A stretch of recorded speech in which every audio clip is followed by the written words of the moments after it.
हे डिसिजन पयलीं आमी कावन्सिलान घेवंक जाय. जर खरेंच जर आमी तेजी गार्बेज आमी कलेक्ट करचे ना, तेंची पयलीं आमी गार्बेज कलेक्शन जी टॅक्स आसा तेंचो कडल्यान आमी पयशे घेता तो पयलीं आमी तेंचो कॅन्सल करूंक जाय. हें कांयच करनासतना सडनली हे नोटिशी वता तेन्ना कमिशनर आपल्या खुर्चेचो गैरफायदो घेता. हेची चड दादागिरी चल्ल्या सद्या. आज बांयगणीक जागो 10 वर्सां जालीं आमचे कडेन पडून नासलो, गव्हर्मेंटान 2.5 वर्सां जालीं आमचे कडल्यान घेतलो. स्मार्ट सिटीचें काम खंय सारकें ना. पणजे बुट्टी मारपाक शकता. पावस केन्नाय पडूं शकता. रिस्टेटमेंटाचें नांवूच ना. हांव पणजे बुडल्यार आमी कोण आमचे कावन्सिलर जबाबदार आसचे ना.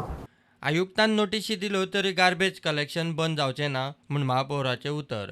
हे गार्बेजीचे ज्यो नोटिशी धाडल्या ह्यो हांव कोणाकूच त्रास करून दिवचो ना. हांव लोकांक सगळ्यांक एश्युरन्स दिता की आमी हांगासर आससर आमी हे गार्बेज स्टॉप करून दिवचे ना.